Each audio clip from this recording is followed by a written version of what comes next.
I hadn't been home in 6 years. Not because I didn't want to, but because life happened. Grad school, work abroad, healing from things I never spoke about. But through it all, I stayed in touch. Sent money, called during holidays, texted Lee every few months. She never replied much, but I figured that was just her. So when I finally stood outside the gate of our family home, suitcase in hand, I expected some warmth, a smile, a hug. Instead, I saw balloons on the porch and laughter spilling out the windows. A surprise party. I smiled to myself, heart rising. I knocked. The door opened almost instantly. Lee stood there, wine glass in hand, silk robe clinging to her like a second skin. Her eyes flicked over me, unimpressed. "Oh, Maya." "That's it," I smiled nervously. "Now we'll come back." She leaned against the doorframe. "Didn't realize you were serious about coming. I texted you from the airport." She shrugged. "Must have missed it." I stepped inside anyway. The air smelled like perfume and celebration. Familiar but off.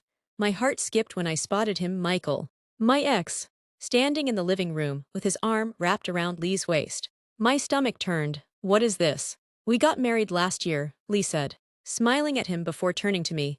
"You never called, so." I barely heard her. My eyes drifted to the photo wall, pictures of them. A child, my parents, everyone smiling. But I was gone from all of it. "Where are Mom and Dad?" I asked. "Out of town," she said simply. "What happened to my room?" She took a sip of wine. "I use it as my office now. You can take the guest house if you're staying." I stepped back, heart pounding. "You're not just married to my ex," I said. "You've taken over my entire life." She raised an eyebrow. "You left." I filled the space. "Don't be dramatic." My fingers tightened around my suitcase handle. Something wasn't right. And deep down, I knew this wasn't the end. It was just the beginning. I stayed in the guest house that night. It was dusty, barely used. The sheets smelled like mothballs, and the single bulb above the bed flickered when I turned it on. Still, it was better than being in the same house as them. I lay awake, staring at the ceiling, trying to piece it all together. Lee married to Michael, raising a child, living in my room, wearing our mother's necklace, the one she always said she'd pass down to me. Every corner of the house had traces of me, but none of it belonged to me anymore.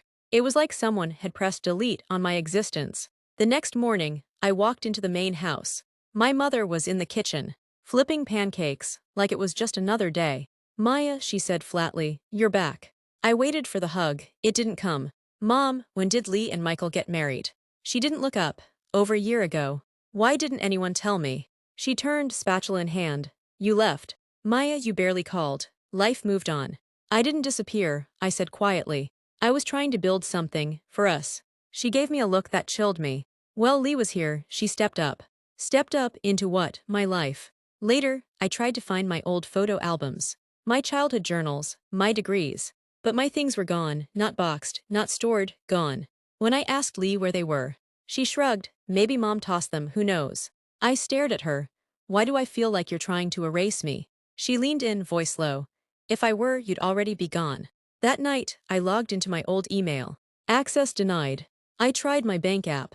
Password incorrect. I called customer service. They asked for ID. I gave my name. "According to our records," the rep said, "this account belongs to Leah Damey." I froze. "That's my sister." The line went silent. "Ma'am, is this a prank?" Click. I stared at the wall, heart racing. She hadn't just taken my place. She'd taken my identity. And I had no proof I was even me.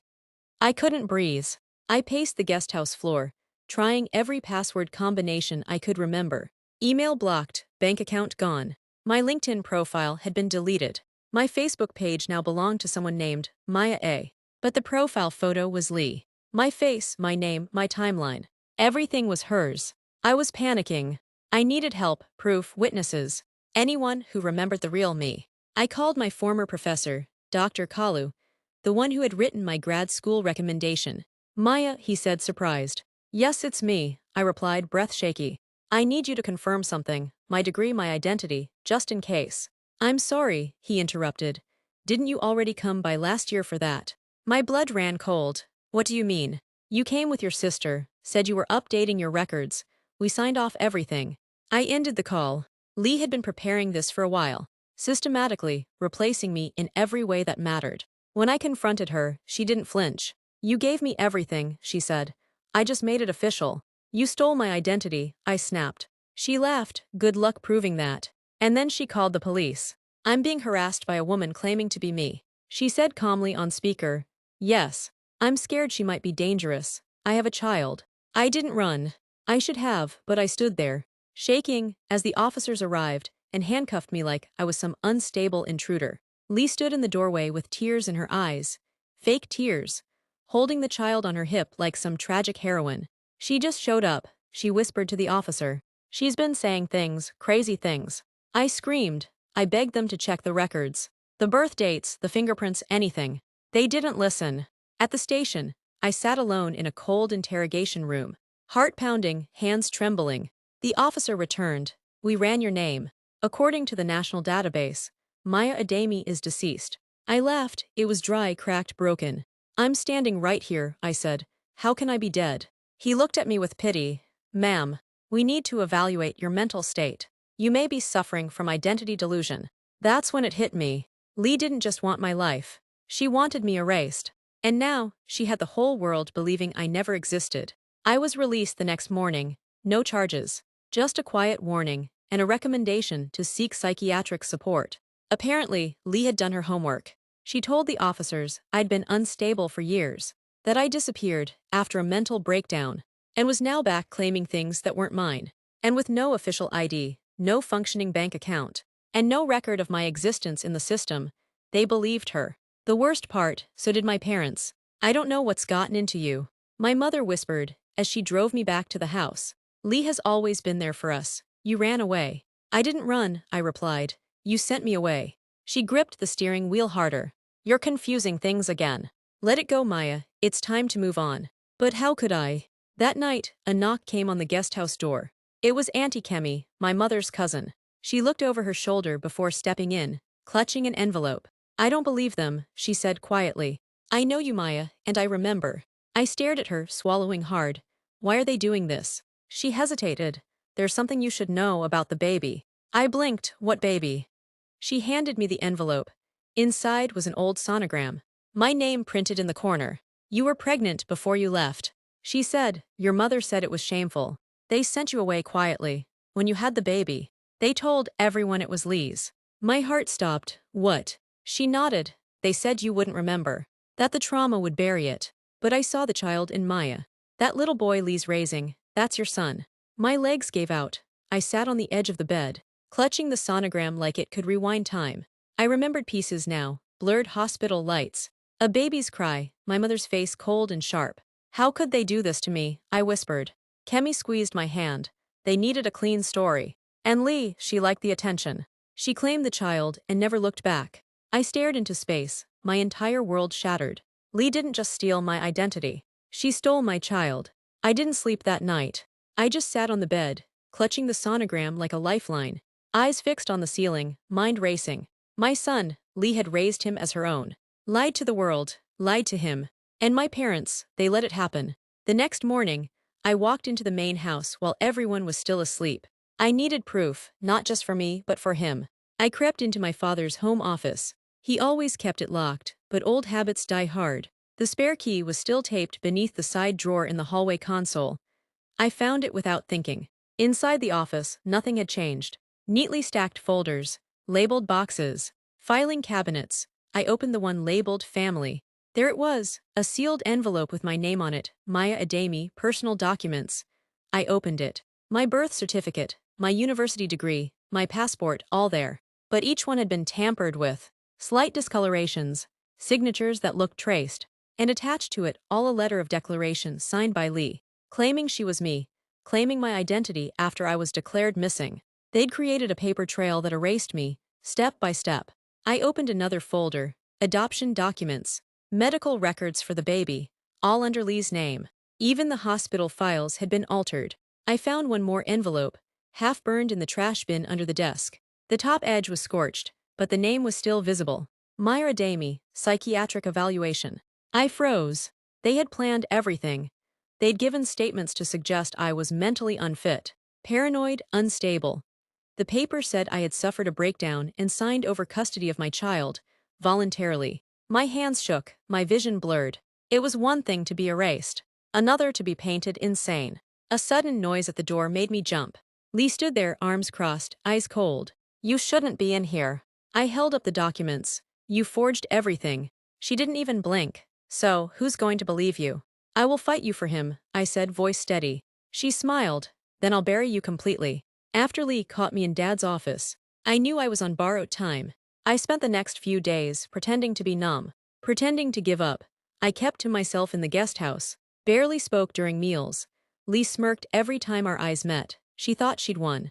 But I wasn't giving up. I was watching. One night, when the house went quiet, I crept into the attic above the guest house, where I'd stored old things before I left for grad school. Dust choked the air, but everything was just as I left it. Boxes labeled Maya, you and I, and old photos. Beneath them I found it, my old tablet. Dead, of course. I charged it all night. The next morning, while pretending to nap, I scrolled through the device. Emails, drafted letters, lecture notes, and then a video file I didn't remember recording, dated 4 years ago. I hit play. The screen shook slightly. It had been recorded by accident. Lee's voice echoed clearly in the background. My heart stopped. She left everything with me. ID, degree, even her birth certificate. Like handing me the keys to her life. Stupid. Then a laugh, her laughs. No one will care if Maya comes back. They'll think she's crazy. Especially with the documents Dad's working on. Mom's even burning the rest of her school stuff. It'll be like she never existed. The video ended. My hands trembled. I had the proof.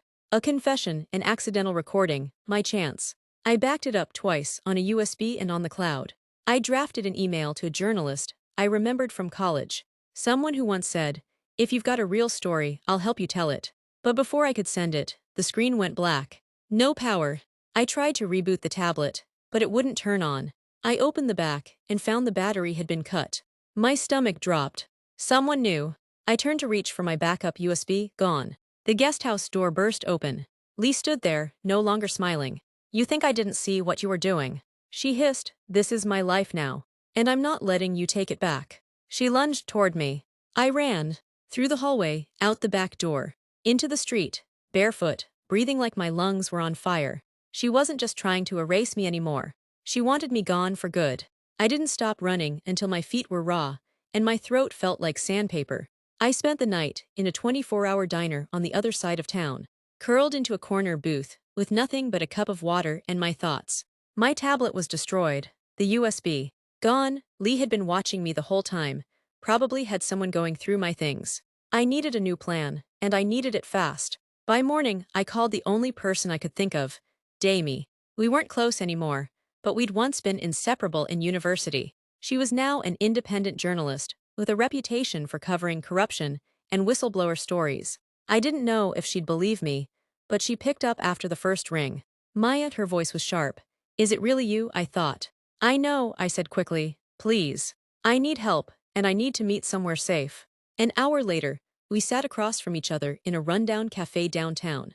I told her everything, Lee's lies, the identity theft, the forged documents, the stolen child, the tablet, the confession. She didn't interrupt once. When I finished, Damie leaned in and said, we need hard evidence. I had it, I whispered, but she destroyed it. Then we get it again, she said. From a new angle, legally, quietly. And you stay out of sight in the meantime. She found me a safe place to stay. A friend's apartment above a small tailoring shop. I laid low for days. We worked at night. Damie reached out to contacts. Doctors who'd signed off on medical records.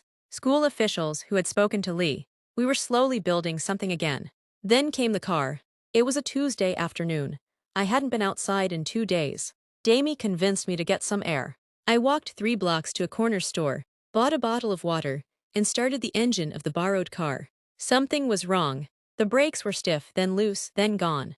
I swerved, clipped a pole, and crashed into a tree. Everything went black. I woke up in a hospital bed, with bruises across my ribs, and a bandage over my temple. A nurse told me I was lucky. If I hadn't veered off when I did, I'd have gone straight into traffic. But I knew luck had nothing to do with it. Lee hadn't just threatened me. She had tried to kill me. Back in the safe apartment, every creak of the floorboard felt like the sound of Lee's footsteps closing in. Even after the near-fatal crash, I knew hiding wasn't enough. With Damie's urging and a deep burning need for justice, I resolved to take my fight to the public, quietly, anonymously. Late one restless night, I sat at an old laptop Damie had fetched from a friend's safe stash. The screen's glow was my only companion as I began compiling every shred of evidence I had. Scanned images of the forged documents, typed notes about the confession tape, and photos of my bruised arms from the hospital. They all sat in one folder. I added my personal diary entries, each one a raw outpouring of betrayal and pain. Damie had set up an anonymous blog for me. "It's the only way," she said. "If you put your truth out there, the world will know who really you are." I hesitated. Exposure meant putting myself in further danger, but I knew that in silence, Lee's manipulation would only grow. After all, if I stayed invisible, so would the truth. I typed the first post with trembling fingers. I was erased, my true story. I poured out every detail, how I had been welcomed back only to discover that my identity, my life, and even my child had been stolen, how my own family had turned a blind eye, and how Lee had gone as far as trying to kill me. I linked the evidence I had managed to salvage, even if incomplete. It was enough to spark curiosity.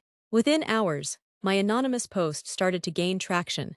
Anonymous tips began flowing in, comments from people who remembered the real Maya, inquiries from professionals willing to help corroborate details, and even a legal expert offering guidance on how to reopen the case. The blog wasn't just a digital confession. It was a rallying cry for anyone who had ever been silenced or erased. I spent days and sleepless nights posting updates.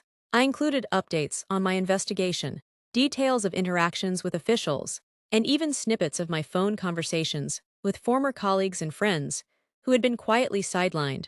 Each post was a piece of the puzzle, a testament to the truth that Lee had tried to bury. As the days wore on, the post began attracting media attention. A local newspaper's investigative team reached out via email, requesting an interview with the anonymous whistleblower.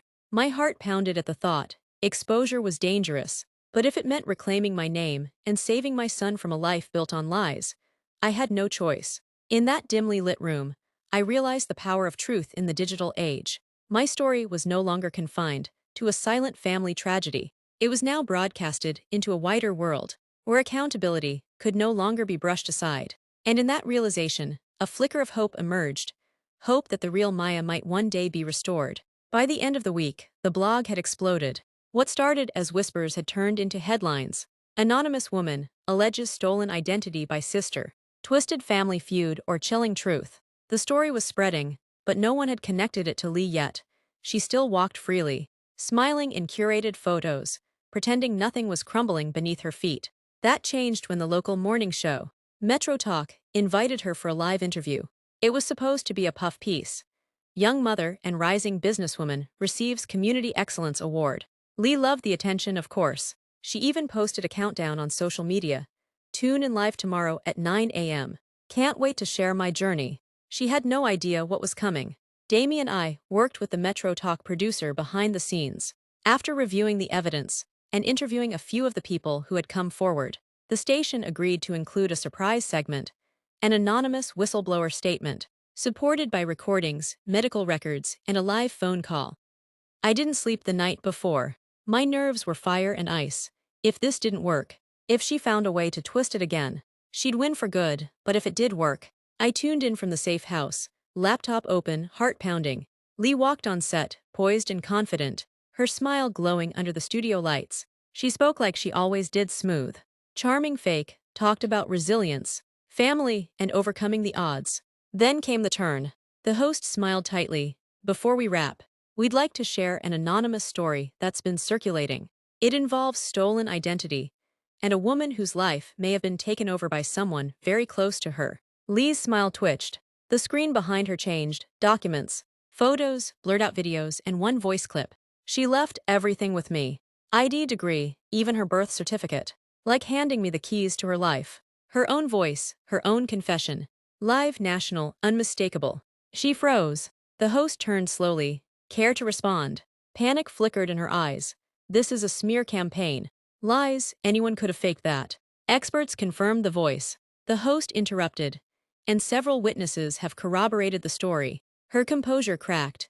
She stood up abruptly, mic dropping to the floor. Cameras caught everything, security stopping her at the studio door. Minutes later, 2 uniformed officers walked in with a warrant. I wept as I watched them lead her away in cuffs. Not because I pitied her, but because, for the first time in years, someone believed me. The morning after Lee's arrest, the silence felt different. It wasn't heavy or terrifying anymore. It was peaceful. My name was trending, not as a ghost, not as a liar, but as a survivor. The real Maya Ademi. The truth had finally surfaced, and with it came justice. Investigations were reopened. My birth certificate was revalidated. DNA testing confirmed I was the biological mother of the little boy Lee had been raising. The court moved swiftly. Lee's parental rights were suspended, pending full custody reassignment. She was charged with identity theft, forgery, obstruction of justice, and attempted murder. It wasn't just about me anymore. It was about him. The first time I saw him after the news broke, he was sitting in a child psychologist's office, coloring silently. His name was Zion. He looked up when I entered, unsure. His dark curls framed his tiny face, and his eyes, so familiar, studied me curiously. I didn't rush him, I just sat near him, close enough for him to feel me, but not too close to scare him. After a while he said, "Are you the lady from TV?" I smiled gently. "Sort of, but more than that, I'm your mom." He blinked slowly, then nodded. "You look like me." Tears filled my eyes, but I didn't let them fall. "That's because you came from me." He reached over and handed me his crayon. "Want to color with me?" That moment was more than I ever imagined. Not revenge, not vindication, just restoration. My parents, they went silent after the arrest. No apology, no attempt to reach out. I didn't need one. Some people only love the version of you that makes their lives easier. Lee's trial dragged on, but I didn't follow every detail. I didn't need to. My story had already moved forward. I was focused on rebuilding my name, my identity, and my son's future. Weeks later, I stood in front of a mirror with Zion standing beside me, brushing his teeth. He looked up and said, "Are you happy now?" I knelt down beside him and smiled. Yes, because I'm me again, and no one can ever take that away. Please like, share with your family and friends, and subscribe to our channel for more stories.